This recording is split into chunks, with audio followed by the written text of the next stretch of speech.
Joaquín Guzmán Loera, quien estaba ubicado en el área de tratamientos especiales, pasillo número 2, estancia número 20. El Chapo es un hombre inteligente. Y esa inteligencia le ha permitido crecer muy rápidamente. Lo que más le convino fueron los túneles. Estando ya en la cárcel, y lo volvió a hacer, un capo. Que el personal del Centro Federal hizo una revisión en la celda y en ella encontró una boca de túnel.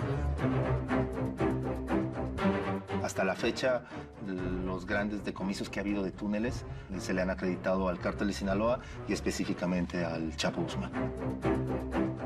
En este momento, 18 elementos de diversas áreas del penal están siendo trasladados a la Ciudad de México para ser interrogados en las instalaciones de Seido.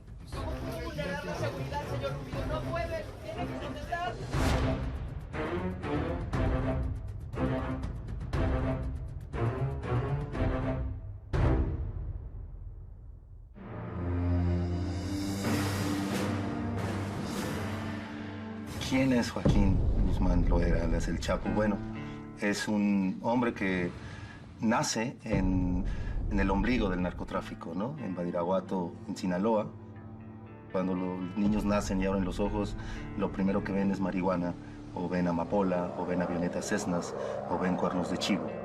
En ese mundo es donde nace el Chapo Guzmán, un hombre que empieza a vender quesos, naranjas y pan, y de pronto un día, bueno, pues termina convirtiéndose en el hombre más buscado.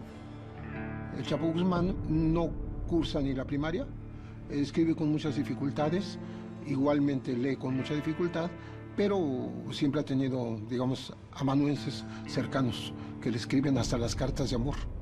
Pero es un individuo sumamente inteligente, de una gran inteligencia natural.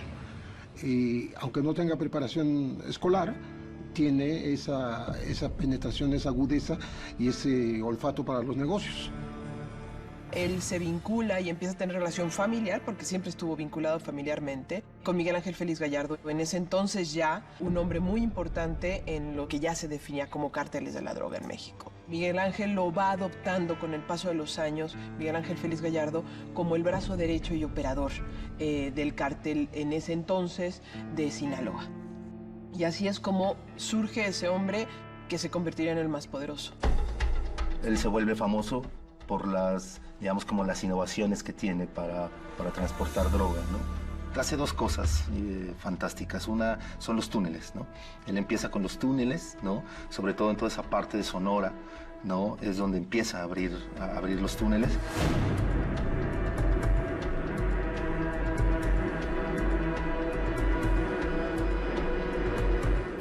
Pero la otra que se le ingenió fue en latas de chiles, ¿no?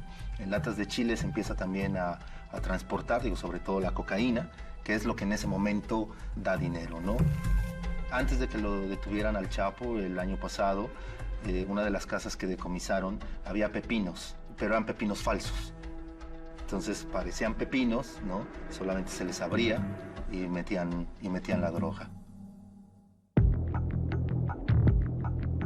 ¿Cómo empezó la enemistad con los Arellano? Hay una historia que se cuenta y que de ahí parten. Es el Rayo López, un amigo del Chapo, llegó a una fiesta de los Arellano.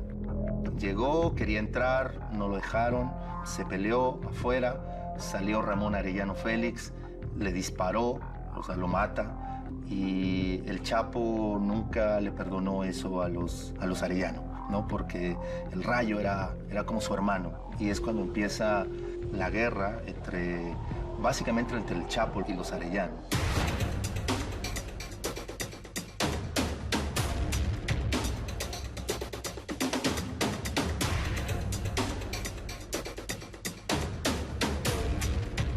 Los asesinatos, por ejemplo, del cártel de Sinaloa, ellos terminan adoptando la violencia de los Zetas.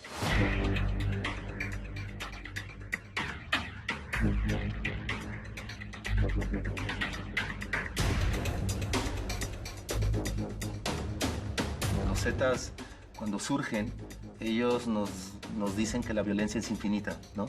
Y entonces descubren el quinto elemento, que es la violencia infinita, que la violencia puede ser lo que sea. Y entonces empezamos a conocer, como mexicanos, estos videos en YouTube, ¿no? Donde están cortándole la cabeza a alguien, etc. El cártel de Sinaloa no viene de esa escuela violenta, y empezó a hacerlo.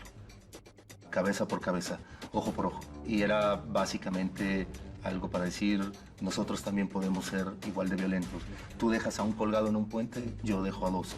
Siempre estuvo bien armado, siempre estuvo bien protegido antes de ser detenido y después, pero es capaz de crear y construir para combatir a sus enemigos los Zetas una organización paramilitar a la misma altura y superior a los Zetas mismos para que no pudieran ser un peligro para su familia, para su grupo y para su organización. Era un hombre que vivía mucho en ranchos de lujo, sí, en efecto, en su momento así fue, en donde tenía caballos, tenía perros muy hermosos. Alguna vez le atribuyeron también animales de tipo zoológico. La madre de Joaquín Guzmán Loera es de la religión evangélica. Porque no hay un motivo, no hay una razón para que anden molestando a la familia. Una persona muy sencilla, pues como él era, ¿no? Y que rezaba con unas amigas ahí a la intemperie. Cuando las vio el Chapo dijo, no sé si le habla de tú o de usted, oiga mamá, pues ¿usted qué hace aquí? No, pues estamos rezando, pero no tenemos dónde. Y entonces mandó a construir un templo.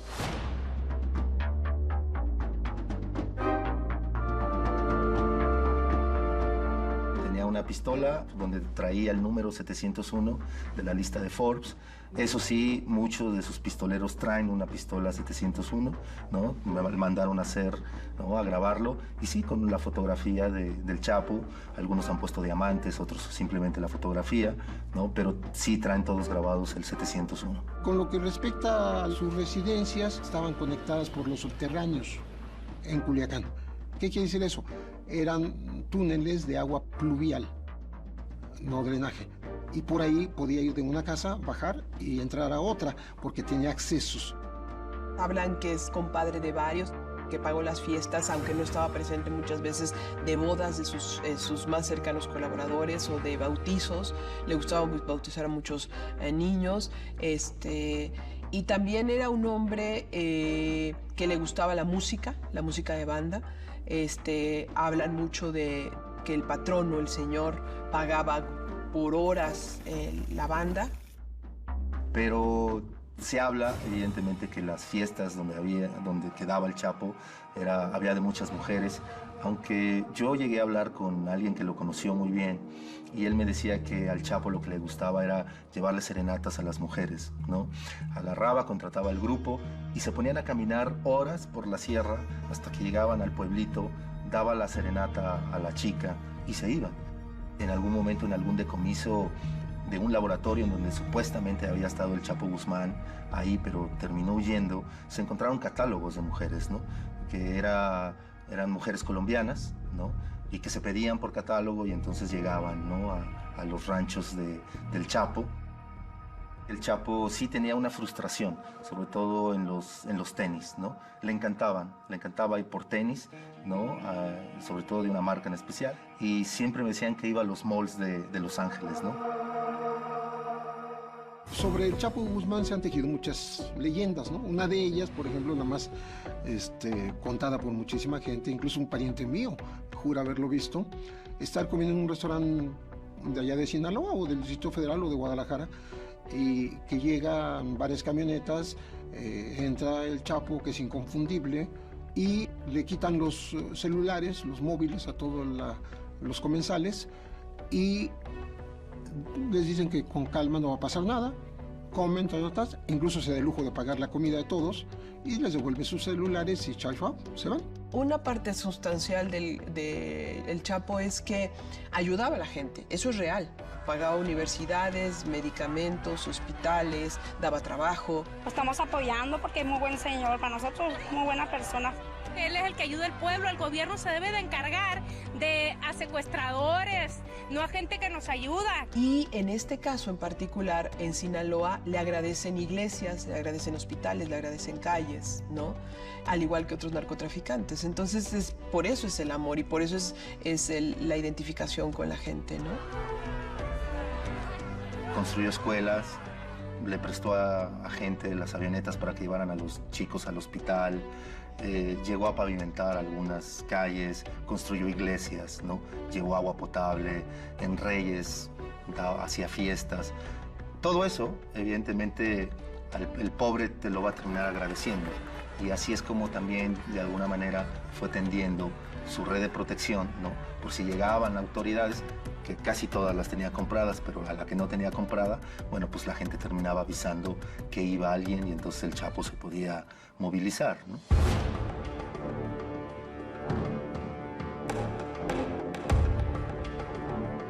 En el aeropuerto de Guadalajara, el 24 de mayo de 1993, se encontraron dos grupos de traficantes que se habían estado buscando y curiosamente coinciden en el aeropuerto. Llegaron al aeropuerto los Arellano Félix, el Chapo Guzmán y el cardenal Juan Jesús Posadas Ocampo. ¿Qué pasó ahí? La versión oficial es que muere el cardenal en un fuego cruzado.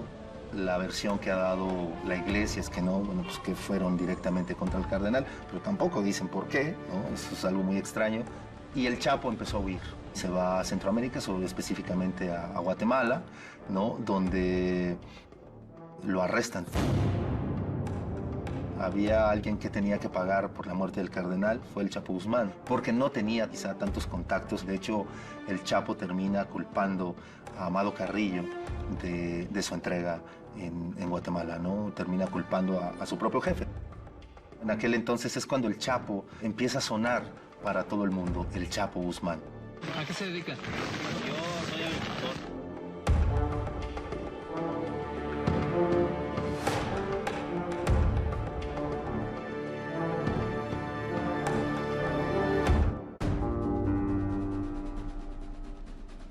Menos de 3 semanas después de la muerte del cardenal Juan Jesús Posadas Ocampo, Joaquín Guzmán Loera es atrapado en la frontera México-Guatemala.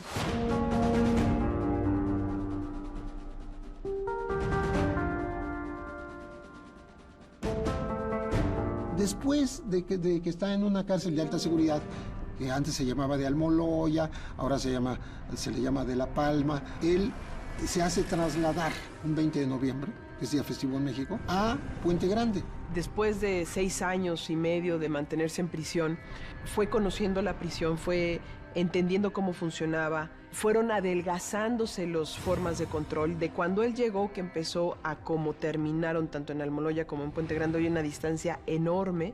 Cuando empieza el penal de máxima seguridad, los presos no podían ver a la cara a ningún custodio, tenían que mantener la vista fija en el piso, caminaban por pasillos solos, custodiados por 3 o 4 guardias.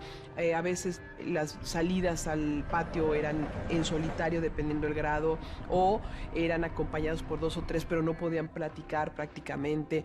La comida eran solos, la ropa que usaban era muy limitada y solamente para resguardarse el frío. Tenían que hacer tareas de limpieza y demás. Las visitas eran muy controladas, salvo aquellas partes en donde lograban meter a su familia como abogados o representantes. Pero todo eso se fue relajando y el Chapo lo fue promoviendo.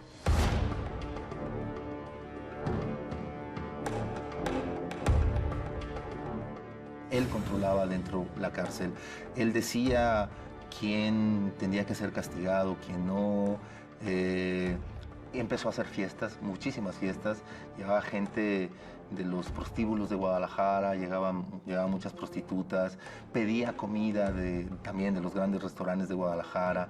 Desde que llega se apodera de la vigilancia, tiene un harem, porque él contrata a mujeres que le gustan, les da falsamente empleo de cocineras, trabajadoras sociales o de limpieza o enfermeras para tenerlas junto a él, ¿no?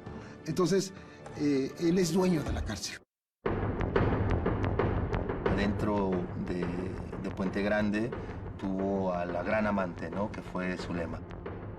esta chica famosa que, bueno, ella fue por una cuestión de drogas, estaba allá adentro, el Chapo le escribió cartas, ¿no? Son muy famosas esas cartas. Zulema terminó siendo asesinada ya fuera de la cárcel, se le puso una Z en el cuerpo, se dice que fueron los Zetas, aunque bueno, también hay otra versión que no, o sea, simplemente la Z le pusieron un poco para tapar la versión, las verdaderas razones, que tuvo que ver algo con que ella se dedicaba al robo de trailers junto con su hermano. ¿Logró tener el control? Sí. Pero no pensemos que él dominaba y era como director, no pensemos eso, pensémoslo más bien que siendo un penal de máxima seguridad, logra someter a diferentes espacios de seguridad, intimidándolos y pagándoles dinero, y eso le permite controlar los márgenes de acción, no totalmente, porque el último cinturón de seguridad de esos penales es del ejército. Y aparentemente ese cinturón nunca lo logró someter. Vuelve a salir a los medios como el gran capo cuando se escapa. Se escapa en enero de 2001 con Vicente Fox en la presidencia. Tenía 50 días de estar en la presidencia y en ese lenguaje que le era tan grato a Vicente Fox, dijo, nos metieron un gol, porque de ahí se rehizo el cártel de Sinaloa y es el más influyente de este país.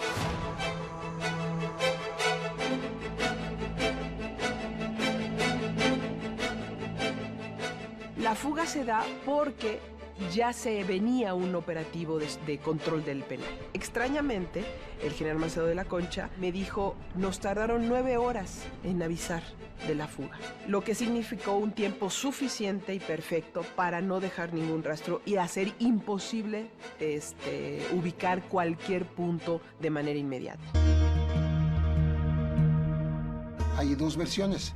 La que está en actas ministeriales es que lo ayudó un milusos, le llamamos así, una persona que hace cosas de electricidad, de cañería, de tubería, de carpintería, apodado el Chito, que lo sacó en un carro de lavandería y en un auto que el Chapo le dio el dinero para que lo comprara semanas antes, ¿no? Y la otra versión que publica Anabel Hernández en su libro Los Señores del Narco es que salió disfrazado de policía, que hubo un falso operativo buscando drogas y armas, y entonces le dieron el uniforme y salió con toda la policía que había entrado. Las dos versiones pueden ser.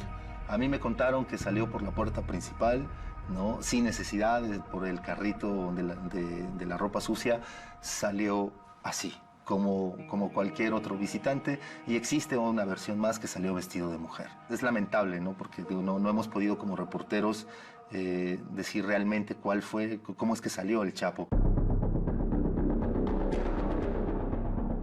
Después de la fuga del Chapo, llegan las autoridades federales y se detiene casi a 70 personas. Fue la mayor detención, ¿no? Sobre todo de custodios. Damaso López es un personaje muy interesante porque él era el jefe de custodios de la cárcel de Puente Grande, porque él lo puso.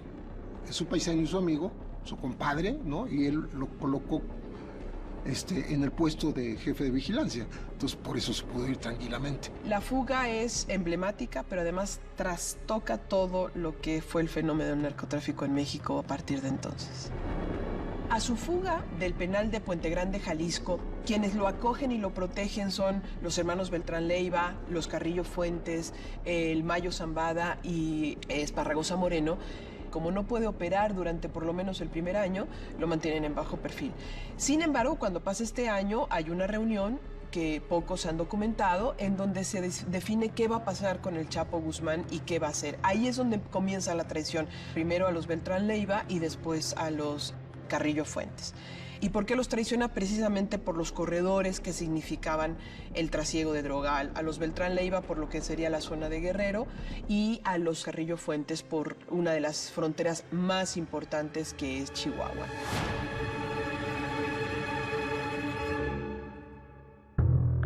El cártel de Sinaloa creció. Yo creo que ha tenido su mayor crecimiento en estos 12 años por esa protección, ¿no? Por esa protección gubernamental. Por eso es que se volvió nuestra transnacional más famosa, porque ellos podían hacer lo que fuera. O sea, toda la droga a México llegó al aeropuerto internacional de la Ciudad de México sin ningún problema. ¿no? Y de aquí iba hacia Estados Unidos. Entonces se hizo un gran negocio. Por eso el cártel de Sinaloa de pronto aparecía en Atlanta, aparece en Chicago, empezó a aparecer en Argentina, empezó a aparecer en todo el mundo.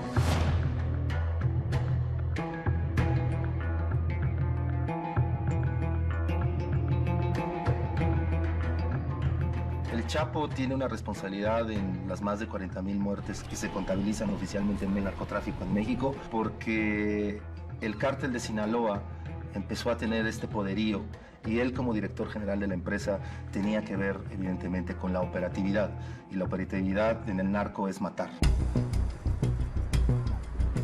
Elementos de la Secretaría de Marina detuvieron a Joaquín Guzmán Loera.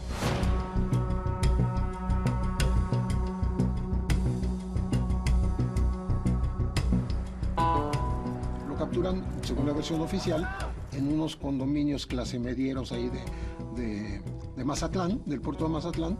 En días previos estuvieron capturando a gente muy cercana al Chapo y cruzaron todos los teléfonos habidos y por haber. Y dieron con su teléfono. El teléfono de su esposa parece que jugó un papel importante, de Emma, y ella estaba con él. Y sus 2 gemelitas, y una nana, y una cocinera, y un solo guardaespaldas. Afirman personeros de la DEA que ellos estuvieron en esta captura. ¿Por qué se da su captura? Yo, en lo personal, a partir de hablar con diferentes personajes, fue una detección fortuita que llevó a una entrega pactada. En todas estas entregas de capos, de grandes capos, siempre hay un pacto atrás para lograr el equilibrio y lograr la tranquilidad. Y es muy probable que Guzmán Loera siguiera operando como gran jefe desde la cárcel.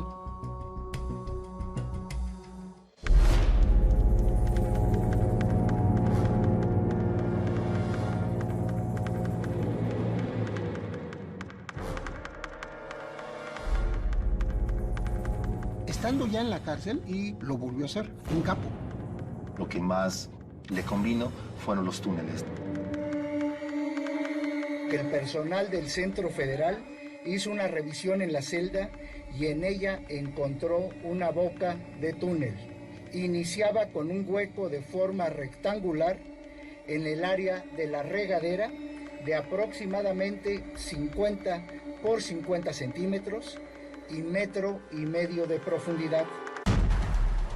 Así, se llega hasta un túnel con dimensiones aproximadas de 1.7 metros de altura y de 70 a 80 centímetros de ancho, mismo que se extiende por una longitud de 1.500 metros. El túnel cuenta con tubería de PVC, presumiblemente para ventilación, así como con alumbrado, y una motocicleta adaptada sobre rieles como mecanismo de tracción.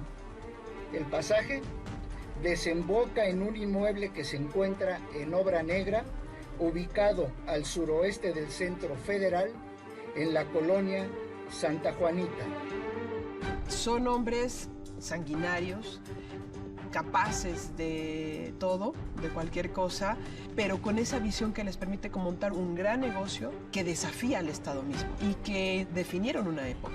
Joaquín Guzmán adquiere una fama por sí mismo, pero quien lo eleva a categoría de mito es el propio gobierno, porque le atribuye cuanta tráfico o balacera existen. Y por supuesto, a partir de que se va de la prisión, pues se vuelve un hombre sumamente legendario.